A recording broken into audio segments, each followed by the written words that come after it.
Power gaming, but power gaming, but power gaming, but oh, look at my list. It's so elite. Power gaming, but power gaming, but what are you going to do? I'm so fucking awesome because of my list.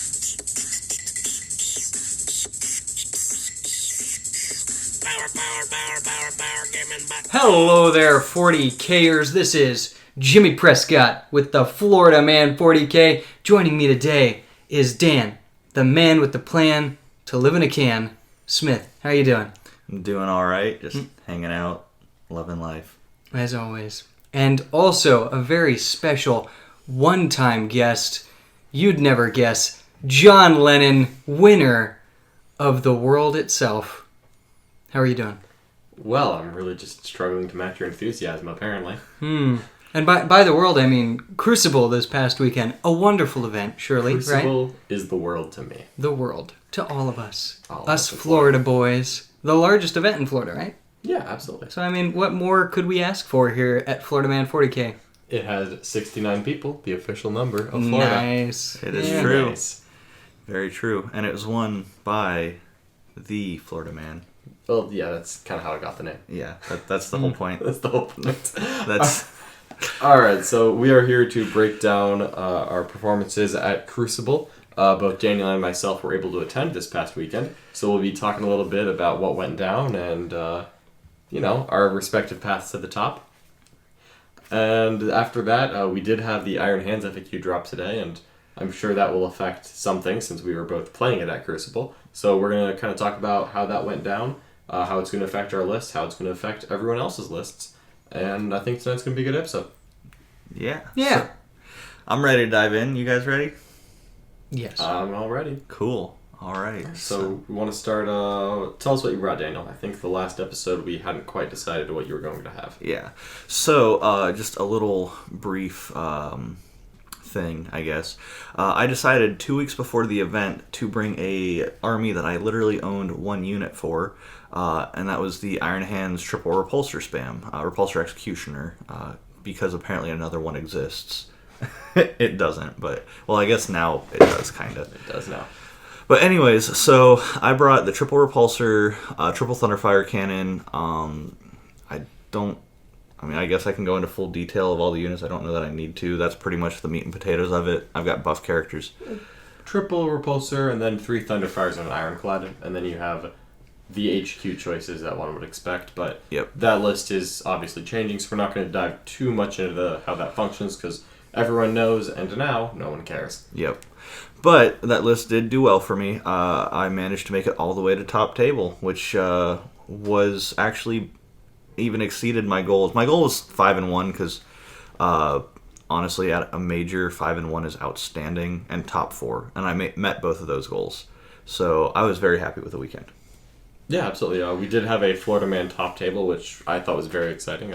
I helped Daniel a little bit out with his list. 2 of the repulsors he brought were painted in my blue and white scheme, which made the top table look a little weird because I think at least one guy walked over and thought that I was just destroying him because I had 2 repulsors in his list. No, they were just painted in my colors. Yep. Now, I will say, I did get to use those repulsors, but I also, I didn't really paint much of your army, but I did a lot of, like, the bases, the guns. Yes. I did a lot of the unimportant stuff to get you to 3-color and base. Oh, yeah. So, we both pretty much built 2 armies together in 2 weeks. Yeah, it was pretty nice. It was cool. I secured my army. I had the list written, but the actual models themselves I acquired, I want to say 2 weeks before the tournament about. And then I had the misfortune of my car breaking down and having to sell it, scrap it, buy a new one. And that just kind of took a little bit of time that I wasn't planning on using. So I ended up finishing the army at about 1:30 a.m. Saturday morning with a little help from Daniel in our hotel room. Yeah. And what's just a fun little bit of information as well is we were both... I was short 5 scouts I had to borrow that I got the day of the event. And I think, didn't you get 3 eliminators that you built, primed, and painted the night of? Because, Yes. again, Lennon was going to pick things up so that we both were all good and everything from Buddy in Tampa. And My guess car what? died. There's no car. Yeah, that was a pretty rough. It was a pretty rough week, but it led into a good Yeah, weekend. it was an adventure, but we got there. All's well that ends well. Like true professionals, we had our exactly 3 color painted armies meeting at the top. However, I have added a 4th color this week, so we are getting it closer to respectable. Outstanding. Just a quick go over of what my list was. I was running the now obsolete triple character dreadnoughts. That's down to 1, as we'll talk about later, with 10 White Scar Centurions and a bunch of support characters, as well as 30 scouts, 9 eliminators, and a Thunderfire cannon.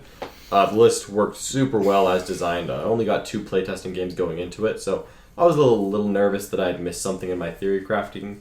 But spoiler alert, I did take home the event, so obviously it wasn't too shabby. Yeah, that's funny because I also only had 2 practice games. Hey, what else do you need? Combined, we didn't even have a GTU's worth of practice games. Yeah, it worked out. That also speaks to just the raw, like, stupid firepower of Iron Hands, and why I am very glad with the changes that were released today. Today, the day of recording, you're going to be listening to this, it's going to be 2 days old or whatever, but... Yeah, that was definitely necessary. So, let me break down. I'm not going to go into... I'll go over my day 1 first. I'm not going to go into every single game in summary. But let's just start off on my round 1. I played against John Newell, who had a Sisters of Battle army with some assassins nearby. I completely forgot that he had assassins, by the way. And that meant that I lost both my engineer squads on turn 2, so my B. Unfortunately, that kept the game a little closer than I wanted, and I had to play all 6 turns, but... by turn 4, I had a pretty good lead on points despite my blunders.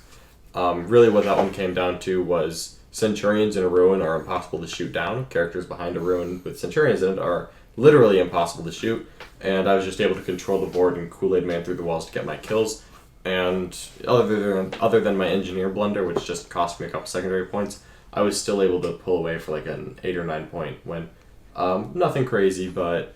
my army is very solid, is what I found, in that it never blows people out of the water.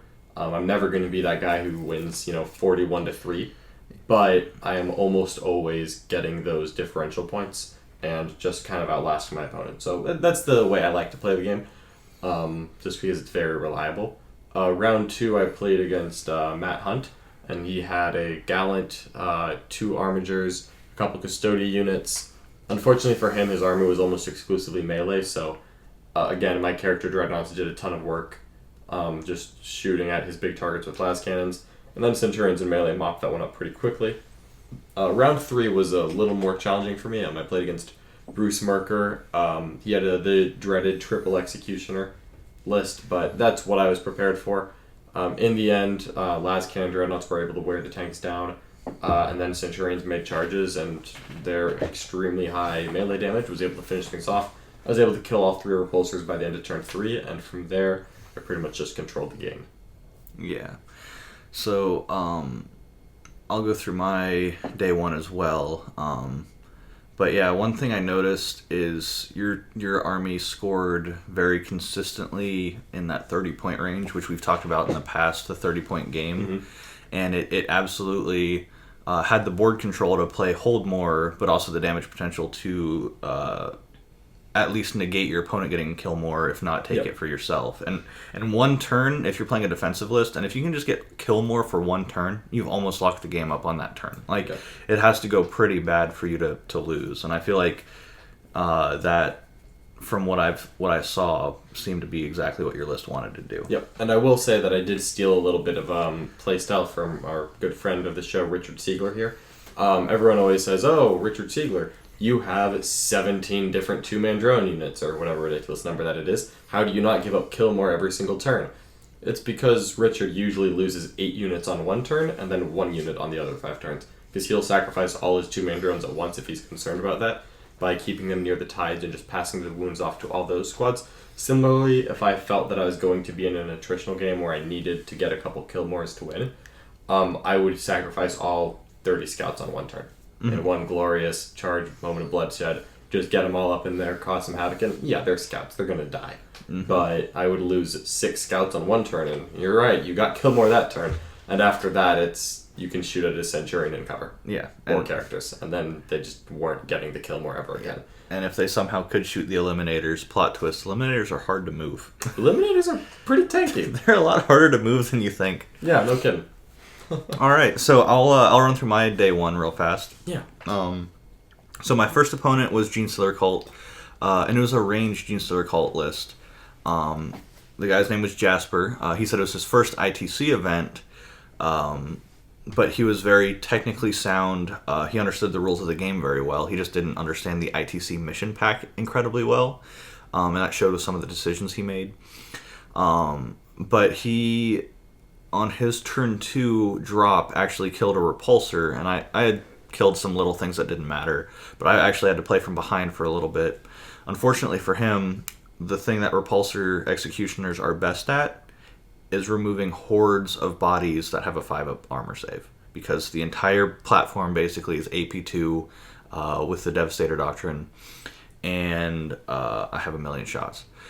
So that was a good game. I won it, obviously, because we made it to top table, but I won it with probably, I think I scored 33, 34 points just because I was able to get kill more, hold more pretty consistently. I never scored a single bonus point the entire tournament. That is the one thing that the Repulsor Castle just does not do. But then that score put me into my round 2 opponent, Will Taylor, who is a member of Brohammer. I've been playing against Will since I've played competitive 40k. He's a great opponent. He's playing Tau, and he played a modified version of Siegler's List with a Yavara.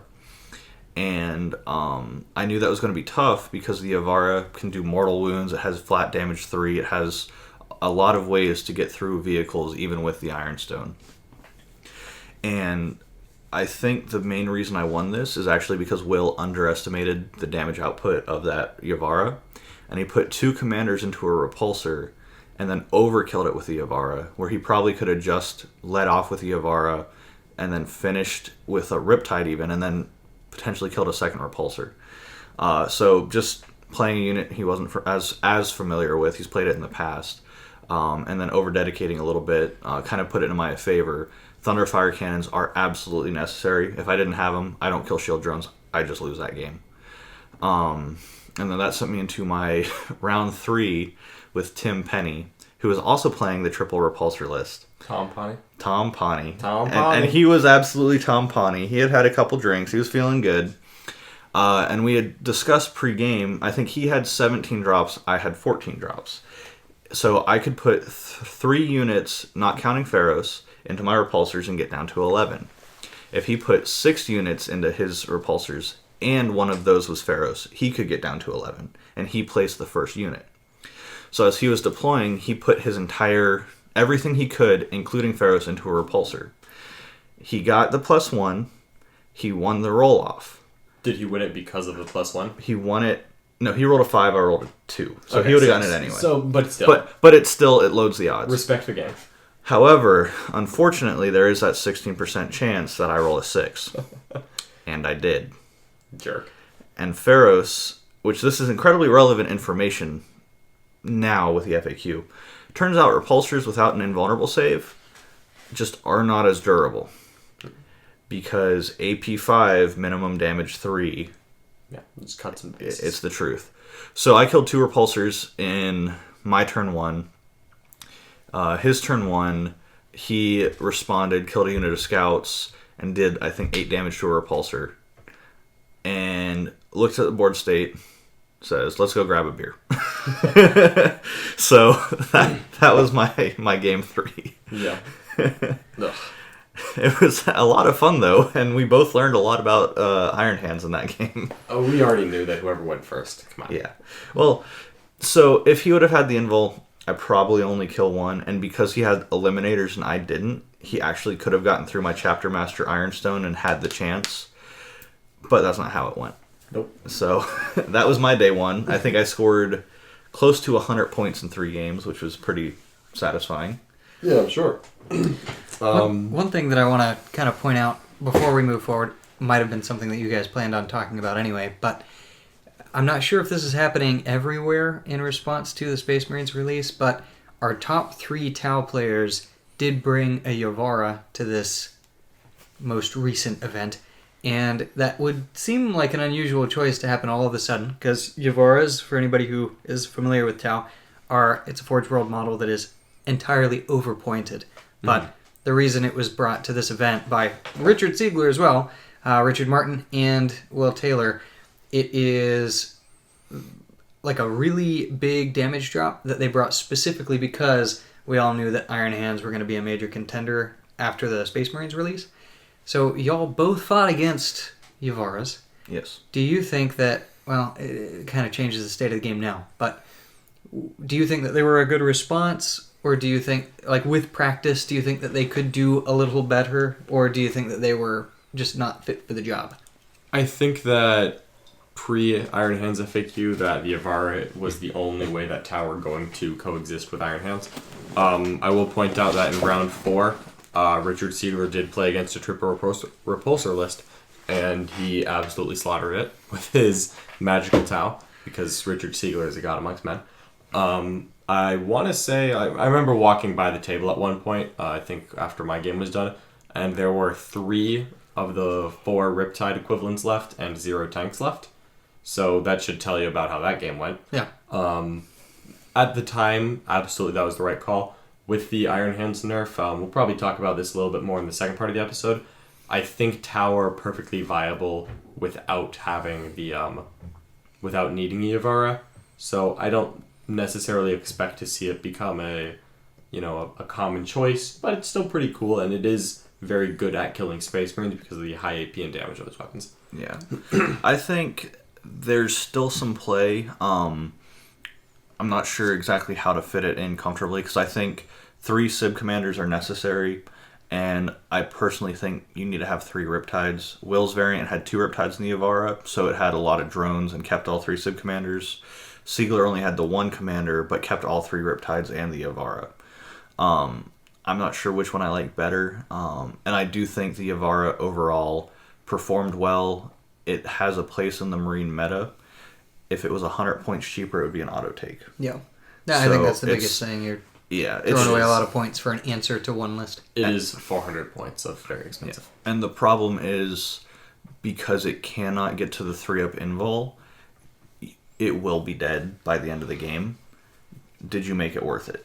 And that's what makes the Yavara a lot trickier than just the Riptides. Because Riptides, eventually drones are gone. You still have a 3-up invul if you did it right. They just don't have a ton of volume to get through it. You also have to get really close, so you don't have like Siegler's whole thing with the drones is to castle up for the first few turns until you've whittled down what can kill a Riptide, and then you Go branch on an out. adventure. Yeah. But with the Yavara second turn, you are now out of the castle. You've deep struck some tactical drones to try to keep you alive. The good part, well, it depends on terrain. Yeah. A Yavara with decent terrain, because it is a smaller profile for a 400-point unit. It can hide out a line of sight. It can get into cover and have a 1-up save. Like, there are things it can do to stay durable. But, yeah, if you play it wrong, you get out of position, it just disappears, and then you're playing under. So it's trickier, it's less forgiving, and it doesn't necessarily do more in every matchup. And that's why it's a riskier take, but I think with how good it is into Marines and how good Marines are, it still might be worth it. But with the Iron Hands nerf, it's not necessary anymore. Yeah, and I didn't really mean to catch us on a tangent. I just know some people may have heard that and wanted a bit more detail on why Yavara was there. Yeah, absolutely. And I love the discussion of choosing a unit or an army for the meta. If you know the meta you're going into, it's stupid not to make adjustments for it. Yeah. Like, oh, this is a great list that does well, like, in the West Coast, but the West Coast has a lot of orcs, we don't. So, like, there's little things, it works here, doesn't work there, and vice versa. And it's like that for a reason. It's because of the metas you live in. Mm-hmm. So, that's a good tangent. I like it. It's a good tangent. Ready for day 2? Let's dive into day 2. Dive into day 2. Alright, so I'll probably do a little bit more details here. So, my round 4 was up against Cody Salt, who is running my beloved Sex Thermal. Sex Thermal is... I didn't write the list, but I came up with the name. Sex Thermal is 3 Chaos Knights with 6 Thermal Cannons, 3 Lord Discordants, an Armin, and 30 Cultists. And I think you usually do Flawless Toast, but I've seen people do Red Corsairs as well. Yeah, Flawless Toast is better. Flawless Toast is probably better. Yeah. This was actually a very challenging game that I did not expect to be challenging, being perfectly honest. I would actually... Because you suck, Cody. That's not true. Cody's doing great this season. He's a I'll good give him player. some credit. This was the game that I was the most worried about during the game. Mm-hmm. Probably like at turn 3, I thought I was going to lose. I'm going to be honest, but I was just able to keep ahead of it. So this the table we were playing on had very large Nova L's on it. So large, in fact, that you could fit Chaos Knights out of line of sight of my las cannons. And my las cannons are not very fast. So I won the roll-off. I made Cody deploy first, go first. I screened him out with scouts. He rushed forward. He tried to warp time. I shut him off with Iron Hand stuff. And he ended up killing like a couple scout squads and nothing that I cared about. At that point, I just slaughtered 2 discos just with my shooting. Killed 1 disco. I ran my Smash Captain in.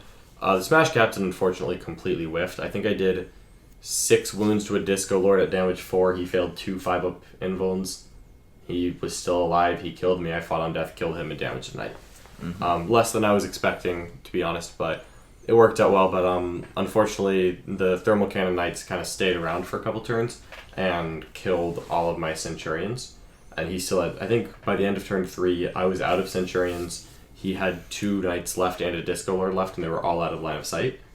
And I really wasn't able to shoot them. He was just kind of abusing angles to get shots on his scouts while I walked my dreadnoughts up 6 inches a turn trying to get an angle. What ended up winning me the game was my army's ability to bonus because of all the little crap units that I had flying around that he just didn't have the number of shots to clear out. I had seen where my bonus objective was going to go because it was Precious Cargo, where Cody had to put his. And I had lined up a couple scout squads in a ruin in striking distance of it and way out of the way and in my field of fire so that if he wanted to send someone to see them, he was going to be in line of sight of the las cannons. If a Disco Lord went over, las cannons.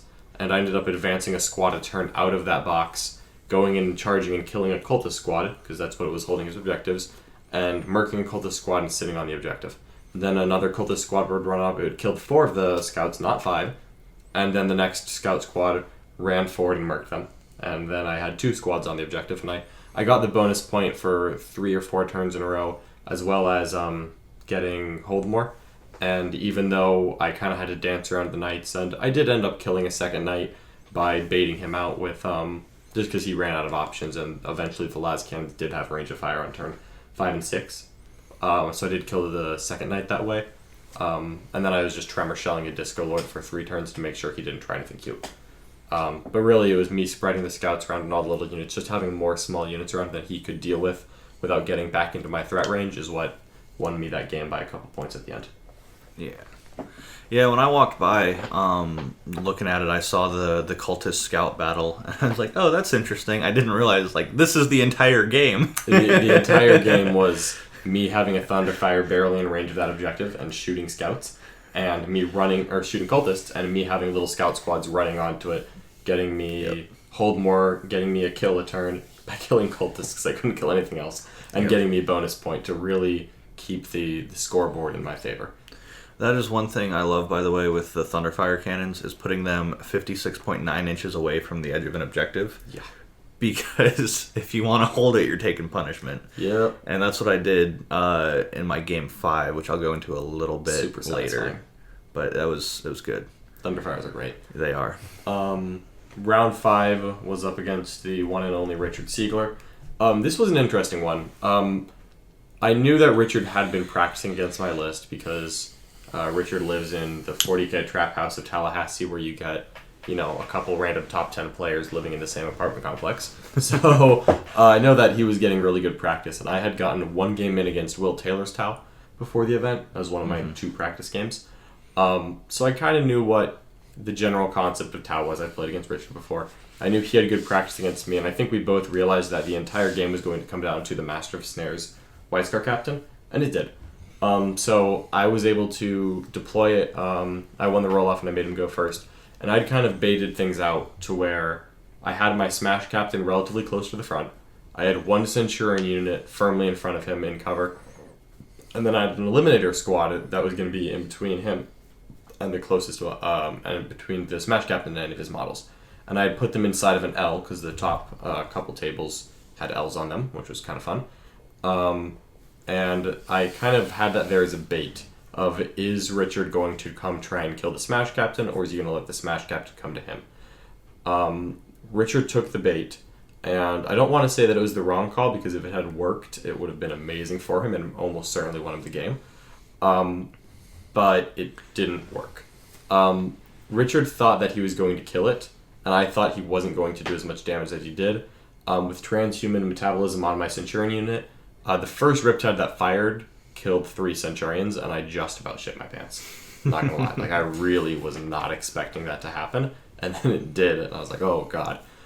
Fortunately, the Centurions and Eliminators survived, and by the time 2 of the Riptides and the Avara had shot, by that point I had 1 Centurion with 1 wound left, and I had 1 Eliminator with 1 wound left. And those were in front of the captain. So then he had to fire the last Riptide to kill those units, and then the Smash Captain was alive and he had no more guns left after he'd killed my screens. At that point, the Smash Captain took over. He had to overextend it a little bit. He had gotten the Avara beyond most of his drones.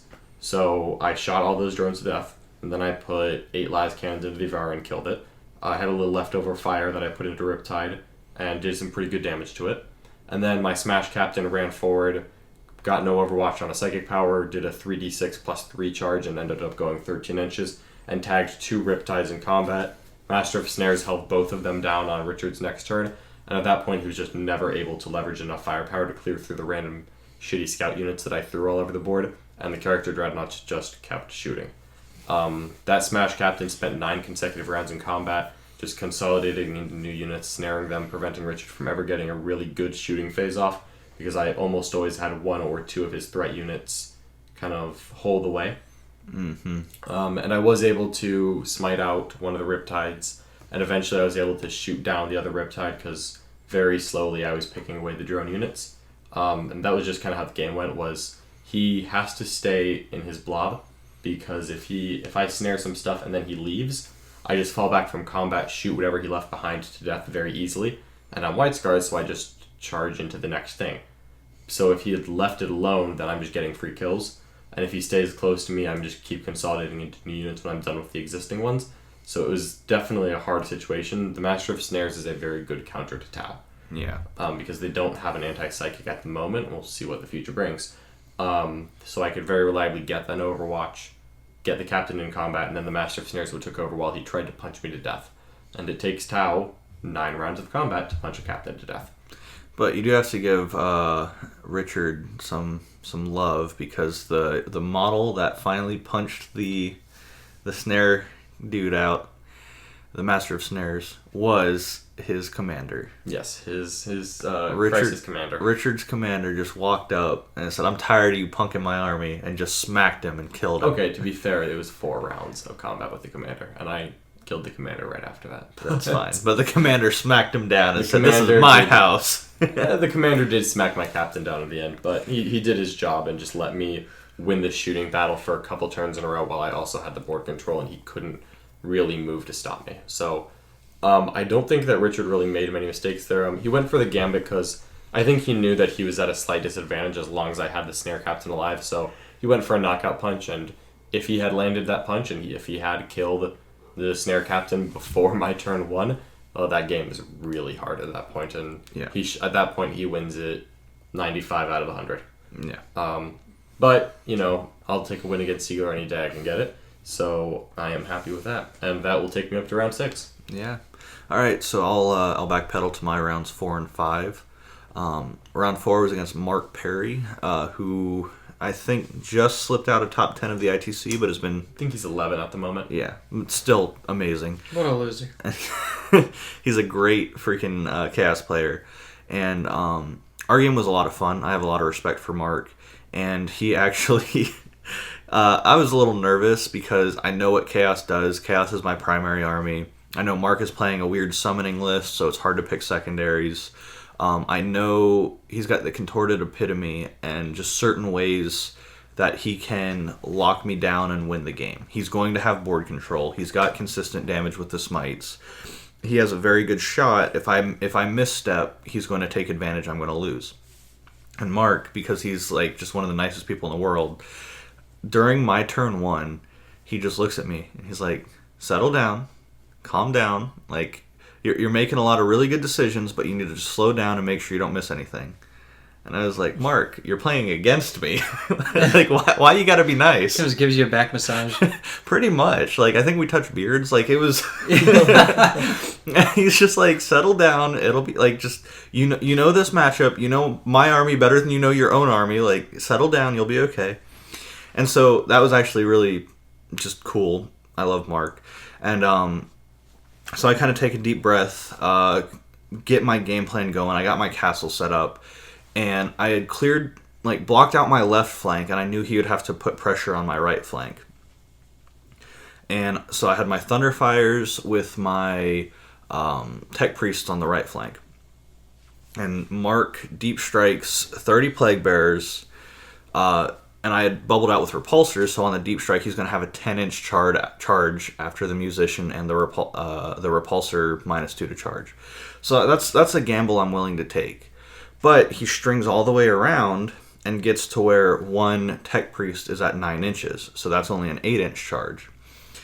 And that one, with all the rerolls Chaos gets, I was kind of worried about. But, I mean, I just don't have enough meat in the list to screen out with multiple things that are minus to charge. Impulsors. However, he declares just the Tech Priest, because obviously it's an easier charge. However, the Tech Priest holds a plasma weapon. I supercharge it. I roll a 1. Tech Priest dies. Ooh. No valid charge target. So now his whole unit of Plague Bearers has just circled everything. And he's still got all his smites and everything behind it. Like, it's was that just a stroke of luck that happened by accident? Or Oh, were no. you like, I can kill myself? That was specifically, I said, Mark, I'm about to kill this model. And that happened. And I dropped a 1. And you wanted that to happen? Absolutely. So that you could take away the charge target? Yeah. Now, granted, they've got Cloud of Flies, or not Cloud of Flies, that's Age of Sigmar. They've got the -1 to hit because they stink, and then they have the -1 for Miasma Pestilence. So it's -2. So a 1, 2, or 3 kills me, so it's a 50% chance. Yeah, that makes sense. But still, I knew if I killed myself right there, he's not touching me, he's not tri-pointing me, he's sitting there and getting shot. Yeah. So I was like, I gotta take this. Drop the 1. Took one for the Emperor. Yep. Well, if you see like just a horde of demons that are just nasty and like writhing, like appear from the warp, your natural response might just be to blow yourself up. He felt fear and he had to do his duty. Yep. So he's like, coward, shoots himself. But I will say that was by no means the end of the game.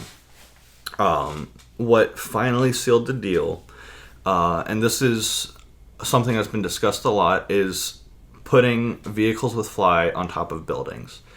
And so we had, like Lennon was talking about, we had L's and similar in the middle of the table. On the table we were playing on, we had 2 large ruins with a top floor that was about 2.5 inches wide in an L shape. For Crucible, the ruling was you had to put 50% of your base had to fit, and the model had to be flat, or you couldn't place the model. And so I was able to put 1 repulsor exactly like that on the 3rd floor, so he couldn't charge me. And I was able to use some other stuff that I'll explain in a second. But I think that's what won me the game, because I had 2 repulsors flanking it, both within 3 inches of my captain, but underneath that repulsor. So the only way that Mark could get the Contorted Epitome to snag both of the repulsors, he would have to go into the ruin underneath my 3rd repulsor, which means now it's equidistant, I can shoot it. So he only had 1 turn he could lock me. And he did. Hit both repulsors, they both failed, they couldn't fall back, so I had no shooting for that turn except to kill the Epitome. And just a sec, I'm sorry, so you said that it was a 3-store, you said it's 3rd floor? Yeah, I put him on the 3rd floor. Can you not put somebody on the 2nd floor? I had put Pharaohs and a couple other models, so he couldn't land up there and stay outside of an inch. Yeah. And And I have just enough melee that if he charged, he'd only get a couple models, so he wouldn't do anything and I'd bop him. Yeah. And he also didn't roll high enough to Okay. get up there. I was just thinking if a second unit got up there, they could protect the Epitome. He could have protected the Epitome with another unit, but he didn't have a good way of getting up there. He had Nurglings under there, but I had placed models above it. Right. So it was hard for him to get up there. Okay. Yeah, there was a lot of little inner workings in that ruin. That ruin was the entire game. Yeah. We battled over this little ruin. Becomes kill team for a little bit. Well, because... Gotta clear the building. To backtrack a little bit, he put his Murder Prince of Corn in that ruin. Failed to charge on my repulsor because of the -2. He rolled 1 inch short with the reroll. Rolled the exact same thing.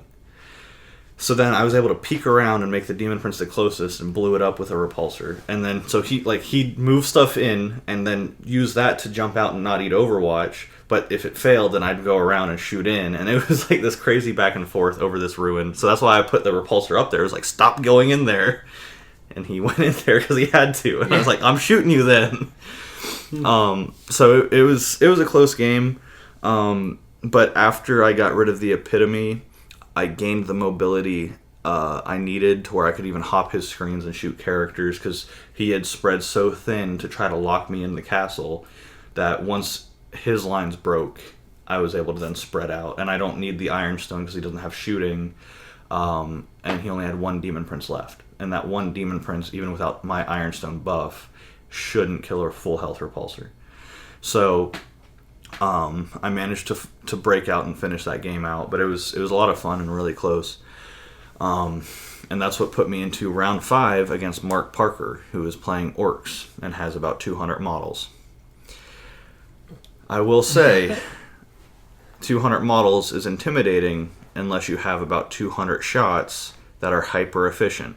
I got 1 shot for each of you. Pretty much. So we get Pointy Dawn of War.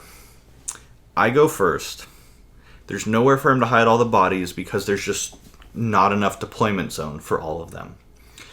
So I put my castle right in the middle of the 2 L's. I move up to get all my guns in range, and I killed 60 grots, 10 boys, and some other stuff. And this is where my Thunderfire cannons came into play, because his back corner objective, I was about that 56, 57 inches away from. So he would have to move a unit of 10 grots up just to get hold 1, and then I would shell the grots and kill them. So he'd have to move another unit up, I would shell the grots and kill them. So every time he wanted to get hold 1, he gave me a kill, just right off rip. So it was a net nothing for him. But ultimately that didn't matter that much, because by the end of turn 2 I had killed about 150 models. He deep struck his mech guns, only killed a Thunderfire cannon. I killed 9 of his 12 mech guns into return fire, and then he only had a war boss, 2 shock attack guns, and a couple other things. I killed a couple Ludas turn 1 too. I killed just a ton of stuff. Like, basically, I would have had the ability to table him by turn 5, but on turn 4, Mark was like, okay, we're done. This is enough. I set up my models, and then I just picked them up and put them back on the tray. We're good. So I found out then that the repulsor list is really good at killing infantry. Like, really good.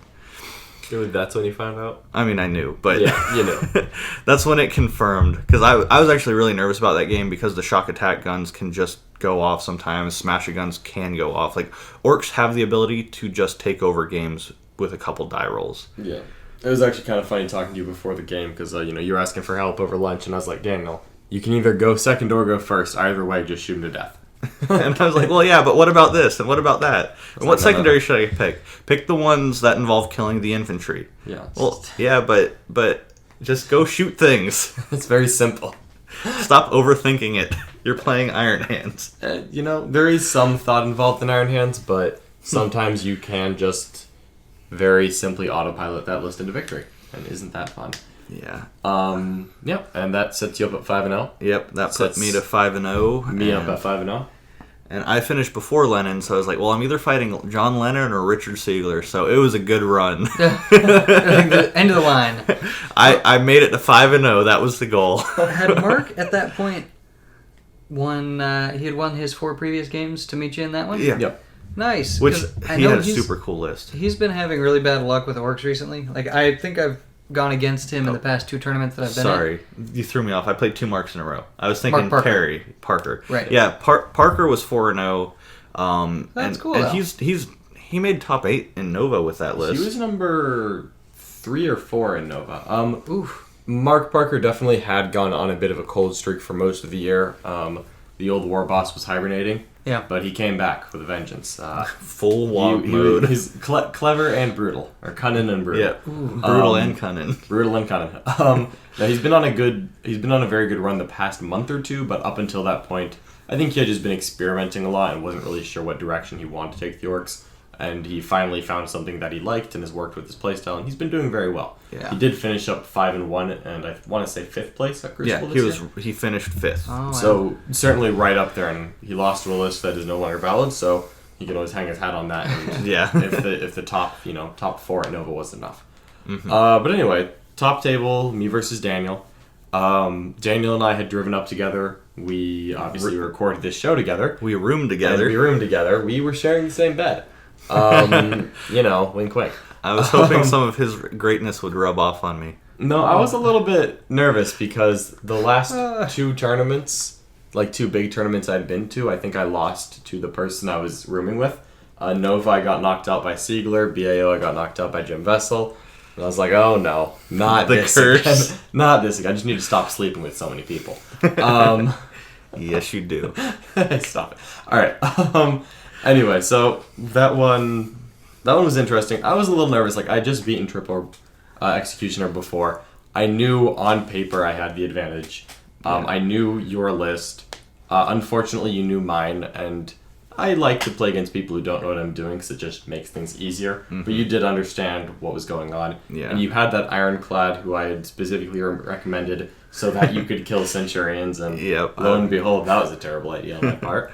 In list creation, I originally had 2 units of suppressors because long range strength 7 damage 2 feels nice. Feels good. But I was like, it's just, there's something missing. There's a piece that's just missing. And Lena was like, have you looked at the Ironclad? And I was like, no, I haven't. Why is that? And Lennon just like, well, it has a damage 4 weapon. And I was like, oh, that's why that matters. And he was like, dang it, you figured it out. It's for me. But it was a very fun game. Even top table, I mean, Daniel and I get along well. We always have good games. Yep. I hate going against Dan. Oh, that's true. I've never fought against John before, ever. But fucking Dan. Yeah, fucking Dan. This is no longer a kid-friendly podcast. I'm so sorry. Fuck. Was it ever? You said shit earlier. Like, yeah, that's true. I'm always talking shit. All right, so I want to give your thoughts going into the game. So going into it, like I said, I made 5-0. I'm good. Brohammer's going to win the event. This is the plus. Let's see if I can push through. If David can beat Goliath and I can get this thing done. And what I didn't realize is Lennon is a masturbator. Okay. And he got me with some masterful bait. Yeah. And so yeah, I had this game plan. I had an idea. I knew the dreads were a problem, but the Centurions are the actual threat of the list. So I had kind of figured out what I wanted to do, and basically show my hand and then shift the castle. So I was like, great, I got a plan. I'm going to get Killmore because he's got these scouts. Kill 1 scout squad a turn. Don't blow my load like I know he wants me to do. Like, all this good stuff. I'm going full innuendo. I love it. Yep, I do want Daniel to blow his load as early as possible. I found that out. Jeez. A lot more happened at Crucible than I thought. Oh, we're not editing this out. No, we're keeping all of it. It has to be in. This is great. This episode will be long and uncut. Guess what else we found out this weekend? Okay, so I had a game plan. I had a method to get to 30 points, which I knew would get me close to the win. I didn't know if it would for sure, because Lennon also, I know, has a plan to get 30 plus points. That's kind of the whole goal. But I had a plan to keep it close, but there was one little wrinkle I missed, if you would like to explain that wrinkle. The scout squad? The scout squad. Okay. So Daniel wins the roll-off, and this is at mission 6, so it's an even mission. So Daniel elects to go first. I'm fine with that. I'm always very comfortable going second. I play my list like Gene Stealer Cult. Yeah. It's just Gene Stealer Cult, the 2-up armor save, so it's pretty cool. So I get to see where his repulsors go. I get to deploy as much bullshit out of line of sight as I can. And I throw my scouts all over the place. He has scouts up on the other side of one of the L's, preventing me from fully taking that over. So I just deploy 9 inches away from him so I can run up into him if I need to. I deploy scouts behind the other L's. I deploy scouts in some small ruins off to the side. And I do critically put one scout squad right in front of his Thunderfire battery, since it's a little bit offset from the repulsors. And I put my Smash Captain on the line, but offset towards the side of the Thunderfire cannons. Because I know that and I put my Dreadnoughts right in the middle, staring down in between the 2 center L's, because this table looked much like a Nova table. And I knew he's going to shift the castle. It's why I offset the captain, in the hopes that he would shift his castle to the other side, because he wants to get away from a Master of Snares Smash Captain. Don't blame him. The thing's nasty. And at that point, he goes first. He bombards some Eliminators and some scouts in the hopes of getting a character snipe on that captain. He's not able to pull it off. I had too much stuff hidden, and there just wasn't quite enough shots to get it done. Yep. He ignored the unit of scouts right in front of the Thunderfire cannons because they weren't part of the screen. Yeah. So my thought was, if I can take the Snare Captain out, I can shift the castle back the following turns, because I knew he was going to have to move his dreads to my right. I had shifted my castle to the left. Well, if I hop the L's and get to the right, now he's got an L directly behind him. I'm going back to my Thunderfires. Everything's good. I got rid of the captain. Unfortunately, I didn't get through the Eliminators because, plot twist, they are very durable. Yeah. And I didn't realize that he had already put me in check with those stupid scouts. Yeah, I was thinking... Scouts. The least threatening scouts on the board. Oh, they're just a recon point. So, to use a chess metaphor, the repulsors are the queen. They move, they do all the damage. If I lose them, it's bad. But the Thunderfire cannons are the king. They get me just consistent everything. If I lose them, it's really bad. Obviously, in chess, you lose. Yeah. What I didn't realize, Lenin scouts, right there. I'm like, oh, they're not going to do anything.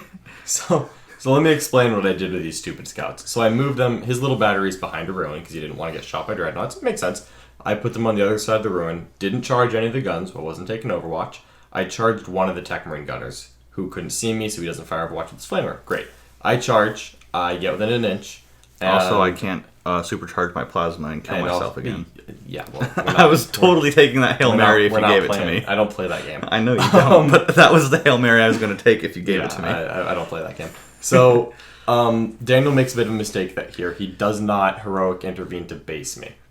Yep. I heroically intervened to get into combat, forgot to heroically intervene the second character. To base. And that matters a lot because my scout unit is spread out around his Thunderfires, but I'm only within an inch after the charge move of the Tech Marine, not of any of the Thunderfires because I didn't charge them. So I move that one scout in combat. With a pylon move, I move him closer to the Tech Marine, but doing so makes the gun the closest model. So then on my consolidate move, I move closer to the gun, 3 inches around it and out of combat with the Tech Marine. Yep. So I end up not in combat with any of the units that I charged, but I consolidated into all... Was it all 3 or did I only get 2? So I consolidated into 2 of the 3 Thunderfire cannons with that stupid 5-man scout squad that he ignored. And 2 Tech Marines have enough damage output to kill probably 3 scouts. Yeah. And then you lock 1 Thunderfire, probably not 2. Yeah, it changes a lot. And the amount of consistent damage from that second Thunderfire cannon changes the entire course of this game. Yep. So and because I lost those 2 Thunderfire cannons, I'm not killing scouts quickly. I have to choose either I Tremor Shells the Centurions or I get my kill for the turn. Mm-hmm. It put me into where I did not have a good decision over there, and I had to dedicate more resources to try to free them up, And that same turn, I had thrown my captain up into an L, and he did not have enough indirect fire to threaten a captain, which meant that his little mobile castle had to keep pushing in the opposite direction. He could not just shoot me out of that L. Yeah, and I couldn't fall back where I wanted to go. I had to try to wrap the entire board to get to the characters, Lennon obviously sees it coming and is like, well, I can start my 6-inch trudge to slowly get away from you. Yep. And I was just keeping the L's in between us, running scouts along the angle and preventing him from ever shooting the dreadnoughts, which, fun fact, I did not take a point of damage on a dreadnought this weekend. Yeah. So, fair and balanced. Glad they changed that one. How many... Did you kill 1 repulsor, or did you get the second by the end of the game? I killed 2. Okay. I killed 2. You were my only opponent to kill 2 repulsors the entire weekend. Well, fair and balanced. 5-1. Fair and balanced. So at that point, I sent the Smash Captain and a Chaplain over into the Thunderfire rank, started picking on the characters and just consolidating into guns. Prevented that battery from becoming useful, but also keeping a couple kill points hanging around. Yeah. I was honestly wondering if you were going to abandon the Thunderfires and run your characters away purely so that I would lose out on the kill points. But I think you were trying to see if you could clear me out in time to fire them again, and it just wasn't going to work. Yeah, I had considered it, but you dedicated just enough to where it wasn't worth bailing out, but not so little that I could kill you off quickly. Yeah. So and I failed the one smite, which would have gotten some scouts out of it. It would have gotten some scouts and freed up a second Thunderfire, and then I could have Well, I had already moved, so I couldn't fall back that turn. But there were some things I was trying to do that didn't go my way. So, I was a little indecisive. I didn't want to just abandon it, but I didn't want to dedicate too much, because then there's a Centurion block that's just going to hit my castle if I do. Yeah. Because, again, I wasn't Tremor Shells because I needed to get my kill. It was such a perfect lock of both of us understanding the Thunderfires are actually the key to this game. Neither of us really admitting it, and then I admitted it. I set my Smash to be Captain fair, over. you capitalized on it. Most important resource. I understood. That is true. So, and that's the thing is Lennon understood that the Thunderfires would win me the game, not the Repulsors. I think I realized that it turned before you did. Yeah. Well, I knew going into it I needed my Thunderfires to pull their weight. I didn't realize how vulnerable I had left them until it was too late. I think because of the scout play. Yeah, I was prepared for a turn 2 push or a turn 3 push, not the turn 1 push. Yeah, nope. I went right in. Because I was absolutely okay with losing them turn 2 or 3, because then my When you killed all the scouts. Yeah, and my castle is able to get where it needs to go. Yeah. But you getting there that turn before me was the entire game. It definitely played a very large part. Yeah, I can't say the entire game, because then the whole game's different. And you had a lot of contingency plans. I think what went down from there was turn 3, I got a good advance roll on a Centurion squad. Kool-Aid Man threw an L Ruin into 1 repulsor and killed it. I unfortunately made a mistake in my declaration of charges. I just declared the closest one without measuring to see who's within 12. That's kind of that's a fatigue blunder, I feel. That was me being stupid on round 6. That's something I should be better at. Instead of saying I'm out of line of sight, everything within 12, you said I'm killing that repulsor. Yeah. That's all that was. Definitely a mistake, but still I was able to fight twice because I consolidated into something, and I was able to tri-point his bike captain. Yep. And you were able to kill that unit eventually, but beforehand I was able to take out the Ironstone captain through a couple rounds of combat before he finished off the Centurion unit. The other set unit outflanked, killed the Ironclad, and then died a horrible death to repulsor shooting. Yep. But I think what it really came down to was I was able to kill the Ironstone and take you down to 2 repulsors, while I still had a couple shitty units behind ruins. Yeah. And once the Ironstone was dead, the Dreadnoughts eventually did shoot down the second repulsor. Yeah. And that was just too much of your stuff dead for you to make it through the little crap units and into the important kills. And I was just able to, going second, kind of keep on the hold more. Get a couple bonus points with my little random flying characters. And I think I was just able to kind of rounds 3 through 6, I was able to get kill more, hold more bonus while you were just getting kill hold. And I think you got maybe I think I missed out on kill more a couple times, but I was getting a solid 2 points a turn more for the last 4 turns, and I think won by 8. Yeah. So I was able to push. I had to leave the castle and push to try to max my headhunter, which I did, and I got my line breaker last blood, so I made up some points on the end with secondaries, because I knew you likely weren't going to max yours, which was what my hope was to win. Yeah. If I could have gotten kill more, hold, kill, and max secondaries, I would have gotten to 30 points, and if I could have kept you from scoring bonus and you falter on a secondary point, that was my plan to win. Yep. And I knew going into it, you would recognize that, make the play for the bonus, and that would enable me to get some character kills. Yep. So that was kind of the play I was going for. However, obviously, as we said, it didn't work. But after I got rid of the Centurions, I knew the only threat was the Dreadnoughts. Mm-hmm. I just didn't have enough left to make the push to get past the Scouts to make a play. Yeah, and I did keep mine on the move to make sure that you were never going to get a really good angle on them easily. I very much was making you keep moving for it, and just kept... I was really just slowing you down the whole game. And that's all it took, was just slowing me down. But it was still a great game. I felt like it was definitely my most cerebral game of the weekend because... you were finally playing against something of equal power level? Exactly. The game with Perry was a couple turns where I really had to think it through, but once I broke the line, it was done. But with this one, part of it because I'm playing from behind, and I'm playing against equal power level of army, and a better player than I am. Oh. There were enough things where I had to really kind of settle down. I couldn't play my normal game. I had to try to figure out my best opportunity.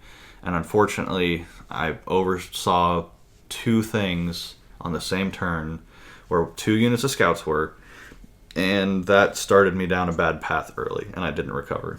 Mm-hmm. But it was still a ton of fun. Yeah, it was a hell of a weekend, a hell of a game, certainly. I was very happy to take Crucible again. Crucible is one of the first events I ever attended. I think the first time I went to Crucible, I was 16 years old and a junior in high school, and I've been trying to go as much as I can ever since. So Crucible has a very special place in my heart. Winning it is a ton of fun. It's an absolutely fantastic event. I feel like we should call it out. Great terrain. Reggie was the tournament organizer. He did a wonderful job, I thought. Tim organizes the entire event, not just the 40K side. It's always a blast, always a good time. Yeah. Come if you haven't yet. Crucible is my favorite singles event of the year, I think. I'm looking forward to next year's Crucible being my first. We hope to see you there. I got to skip each year, that way I could cherish the next. I think that's that is not how this works, Jim. Oh. Yeah. So Crucible is actually the event that got me all in on competitive 40K. Yeah. When was your first Crucible? My first Crucible was Taudar. When was it? Like, was it That end was of 7? when Miles won. Oh, okay. So that was Crucible 6. What was a solid couple years ago? Yeah. And I went in thinking I was hot stuff. I was not hot stuff. I think I went 3-2, which is fine. But I'm walking in there with Taudar thinking I'm going to just come take this thing or at least go 4-1. I'm this, I'm that. No, I'm not. But sometimes, losing like that sometimes just makes you hungry. Yeah. Makes you want more, makes you want to get better. Well, and the event was a ton of fun. Actually, that was the year. I think Reggie took over Crucible 7 as TO. Yep. And he was my first opponent of Crucible 6. Oh, okay. And he was playing Tau. I had measured everything out. I had some scout moves, some shenanigans to pull. And somehow along the movement phase, I screwed up. And Reggie was like, you measured it out. You told me your intent. You're good. And, that literally won me the game. And so, and every game I've ever played at Crucible has been that friendly. Not necessarily I won because someone gave me something. That was back when I was a scrub. But it's always a very friendly game, a great environment.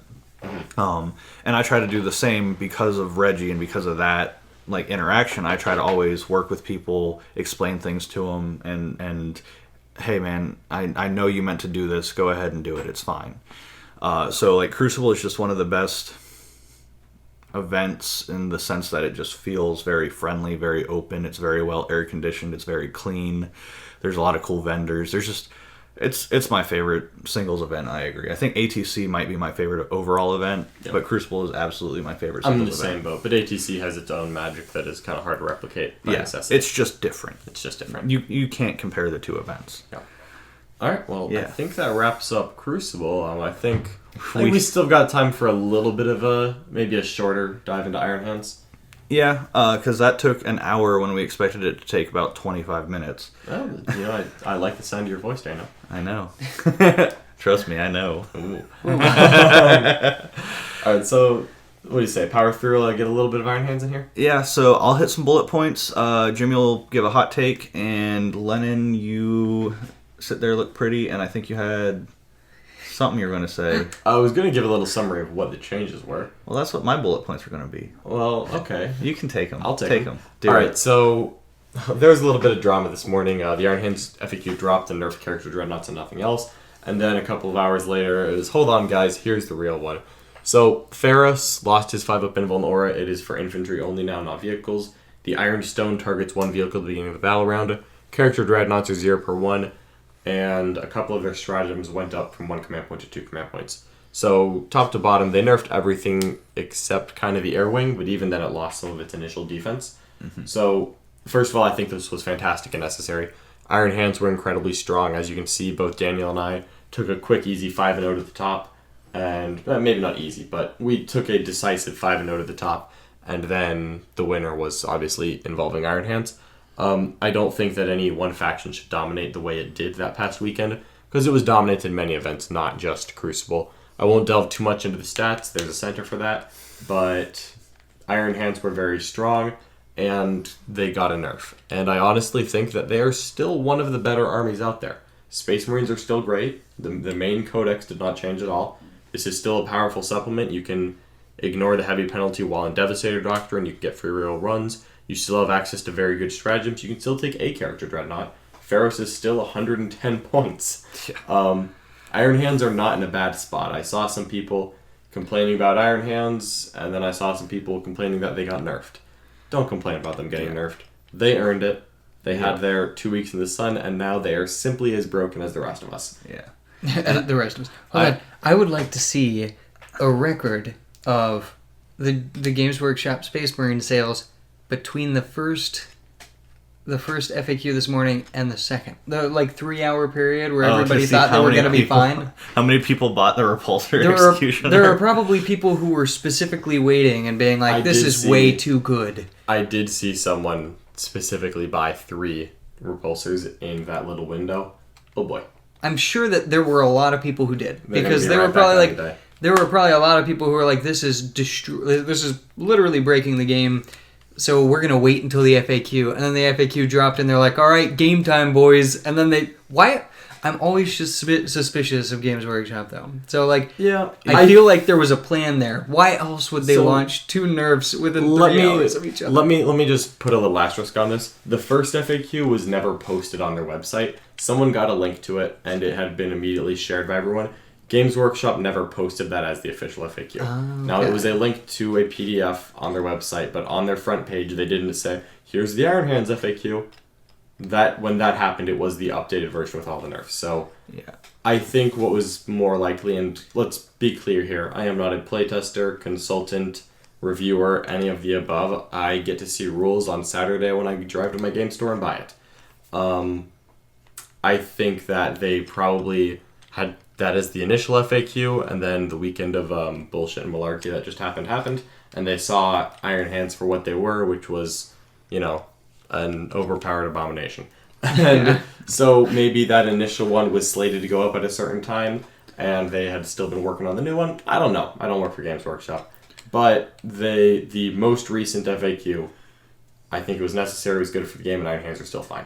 I know, Daniel, you've had plenty of ideas for a new list already that looks really powerful still. So I actually did write a new list. So between the window of the first FAQ and the second, I was like, okay, cool, this changes nothing. I'm going to make some small tweaks, fix some stuff I didn't like. And then I was like, well, you know what? We kind of had a hunch anyways that it wasn't done, because the way it was just, everything was going. So I was like, I'm going to wait, whatever. The FAQ drops. And I realized the one thing that wasn't really touched, aside from Ironstone, is the flyers. Well, Ironstone was definitely touched. Yes. But I meant the flyers weren't touched, except they don't get the Ironstone buff. I see. Go ahead. Turn 1 if you're going second. But you can take a successor chapter and have 2 up. Well, I guess you can just pay 2 command points. No, it doesn't work on flyers. Anyways, you can still give them cover for a 2 up against not Tau and be happy, if you want to go that route. Or you can. There's things to do. So the new list I'm working on has 1 repulsor, because I still get the Ironstone on that repulsor. I still have all the firepower. It's still nasty. I replaced the other 2 repulsors with the flyers and some other stuff. Add eliminators, because eliminators are great. Mm-hmm. And I actually like this list better than the triple executioner list. I have mobility. I have the ability to go make plays to get hold more. I can take recon. I can go hunt things out of line of sight. In addition to the Thunderfire cannons, I can fly behind ruins. So I actually think my new list fits my playstyle better and is overall better for me than the triple repulsors were. Mm-hmm. I like your list a lot as well. I think we talked a little bit about it after the FAQ came out. Yeah. It looks very powerful still. Like, it looks really good. I mean, you can still take the Ironstone and pick one good target to put it on, like a Leviathan Dreadnought or a Repulsor. Like, that's still amazing. If you've got the one, you can use Size Steel Armor on it, give it a 2-up save, which is a 1-up if you're stealthy. And again, you don't miss the 5-up invuln as much if you've got a 1-up armor save, because most AP weapons aren't cutting you down to the 5-up anyway. Like, you can absolutely do great things with Iron Hands. They're still extremely solid. And now I know you painted your Marines as Sides of the Emperor, so maybe Imperial Fist or Salamanders come out and are just what Iron Hands were and you decide to play with them. Wouldn't say I blame you. Yeah. But right now, Iron Hands look perfectly viable. I think that they're still going to be probably a healthy 55-60% win rate, up there with the other better Space Marine chapters. They're just no longer head and shoulders the best thing in the game. Absolutely. And that's the type of army I like to play, is definitely an A-tier army. I have a chance in any game I go into, but it's not monkey throwing dice and winning. Like, as fun as it is sometimes to just crush your opponent, when you literally have an opponent who says, "I felt nothing," like, that's when you know it's a little too much. I felt nothing. I was told that this past weekend. It's like, you seized, I felt nothing. I knew. I was like, yep. Yeah, I agree. And I think this helps a lot of other armies out. Tau and Genestealer Cult, I thought, were the two factions that dropped the most with Iron Hand going up in stock. Obviously, Tau, you've got damage 2 weapons all over the darn place, or damage D3. Ironstone just really kicks that in the balls. But at this point, if they're picking one tank or one vehicle, your normal Richard Siegler Tau build can be perfectly viable. You can still kill Iron Hand's vehicles. Yeah, you can power through one. It's that there's 2 more behind it was so impossibly hard to overcome. Yeah, but now you could a good turn from Tau. You could maybe drop 2 repulsors. They also nerfed how you repair them. So now killing one and crippling another is no longer a death sentence because they're not healing 9 wounds a turn anymore. Yeah. So I think that was absolutely it was necessary. It helps Tau a lot. Genestealer Cult is probably helped the most by the stratagems going up, as well as the 5-up invuln going away from melee for vehicles, so you can kill them in melee a lot more reliably. And then it's now 2 command points for their 4-up Deny the Witch. It's now 2 command points for their +1 to hit in Overwatch. That just means that they're not going to be doing it every single turn, which is what was punishing Genestealer Cult so harshly. Yep. So I think that there's a couple armies that are going to come right back into viability. And then Eldar as well. However, I don't think we're going to talk too much about Eldar, because that's going to need its whole episode. That's going to be its whole new episode. We've got the Psychic Awakening book that drops this weekend. I have read it, but I haven't read it in super thorough details yet. And by read it, I mean pictures of it on the internet, because it got on pre-release and just everyone was throwing pictures all over the place. So I'm probably going to need to see that in a little more detail, but maybe that's a good topic for next week. Yeah, and if we're lucky, maybe some Tyranids in the Psychic Awakening. Psychic Awakening. Of course, it will attract the Tyranid hive mind. Oh, the hive mind's coming. Like a lamp. Yep. The lamp, brother. You know, give me the lamp. The chapter I'm painting, The Size of the Emperor, did just that. Got killed by the Tyranids. They said, hey Tyranids, here we are. My bad. And it went so poorly for them. But... Well, one thing... But now they're Primaris, so who cares? Here, I'm throwing in my expectation. That way you know when I'm sad, there's a reason when the Tyranids thing finally drops. Maliceptor's my favorite Tyranids model. Whole Tyranid line. It is perhaps the most garbage model of the line, which is so sad. Well, like, profile-wise. Because it's got, like, a little psychic bomb. It has to get really close to do it, though. And then it's not even really a bomb. It's more of, like, those little, like, 4th of July, and you have the fireworks, but then you have the one you kind of hold in your hand. Yeah. It's like that. Where it's the one that you're supposed to hold in your hand. We're in Florida, we should clarify. Yeah, because Bottle Rocket's hand That's Yeah, true. why not? Missing fingers. So it's the one that kind of like people are like, oh, that's neat. You take a picture with it or something. That's the Maliceptor. Oh man, Yeah, that's rough. So it looks nice, but there's not much to it. There's not much to it. But you know what? Psychic Awakening, I think, did help Eldar out a lot. And in the context of the Iron Hand nerf, I think that puts Eldar right into the top tier category. But we'll see how it goes. The next major tournament is the SoCal Open. I will most likely be there. I will most likely not. I know the rest of the gang can't make it, but it is Florida to California, and only one of us is not married, so I get to go, and they get other things. What do we get? A Sadness. house and sadness. A house and sadness. Okay, well, you know. Yeah, Sadness that we're not going to SoCal. exactly. Yeah, I think that wraps up where we're sitting right now. Yeah, sounds good to me. And we will be back ideally next week. Yeah, we should be able to record next week. We had a couple of weeks there where we were a little bit funky on our release schedule. We're trying to get back into the swing of things. We're going to try to get back into a more consistent pace, and it should be fun. Also, it might look weird. The last episode, episode 8, will be re-released because there was an issue with the audio balance. So that will be pulled down, put up, and they will look like they came out at about the same time. But we recorded them like a week and a half apart. Yeah. Maybe 2. Yeah. But that's all right. Yeah, so hopefully you didn't hear too much of my pug breathing today. Oh, God. All right. Well, next week we'll talk about Tyranids. Have a wonderful life. Yeah. Goodbye. Bye-bye. And remember to like and subscribe.